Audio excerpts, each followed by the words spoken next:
Greenland ইস্যুতে নজিরবিহীন অর্থনৈতিক পাল্টা ব্যবস্থা নিচ্ছে ইউরোপীয় ইউনিয়ন। অতি শিগগিরই তা কার্যকর বিষয়ে আলোচনা চলছে।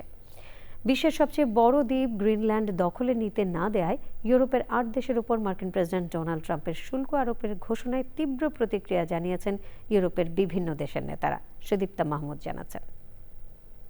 গ্রিনল্যান্ড ইস্যুতে যুক্তরাষ্ট্রের প্রেসিডেন্ট ডোনাল্ড ট্রাম্প ইউরোপীয় মিত্রদের ওপর শুল্ক আরোপের হুমকি দেওয়ায় ব্রাসেলসে ইউরোপীয় ইউনিয়নের এক বৈঠকে নজিরবিহীন অর্থনৈতিক পাল্টা ব্যবস্থা গ্রহণের দাবি উঠেছে।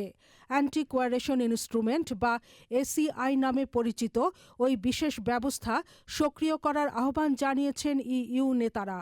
এর আওতায় ইউরোপের দেশগুলোতে যুক্তরাষ্ট্রের সরকারি টেন্ডার প্রবেশ সীমিত করার পাশাপাশি বাণিজ্যে বিধিনিষেধ আরোপ করা হতে পারে।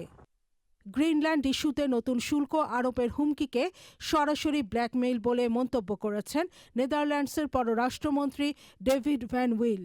ডাচ টেলিভিশনে দেওয়া এক সাক্ষাৎকারে ডেভিড ভ্যান বলেন, ডোনাল্ড ট্রাম্প যা করছেন তা ব্ল্যাকমেইল এবং এটি একেবারে অপ্রয়োজনীয়।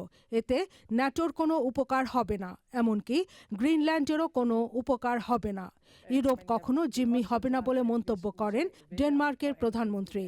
NATO-land militært, så hører alting op, altså inklusiv vores. Truth সোশ্যালে দেওয়া এক পোস্টে ট্রাম্প বলেন, Denmark, Norway, Sweden, France, Germany, Netherlands, Finland ও যুক্তরাজ্য থেকে আমদানি করা পণ্যের ওপর অতিরিক্ত 10% শুল্ক আগামী 1 ফেব্রুয়ারি থেকে কার্যকর করা হবে এবং পরবর্তীতে যা 25% করা হবে। ট্রাম্প আরও বলেন, গ্রিনল্যান্ডের বিষয়ে কোনো চুক্তি না হওয়া পর্যন্ত শুল্ক কার্যকর থাকবে। গ্রিনল্যান্ডের নিরাপত্তা জোরদারে ইউরোপের কয়েকটি দেশ সীমিত আকারে সেখানে সৈন্য পাঠিয়েছে।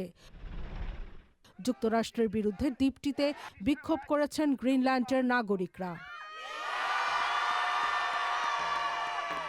Sudipta Mahmud, channel I.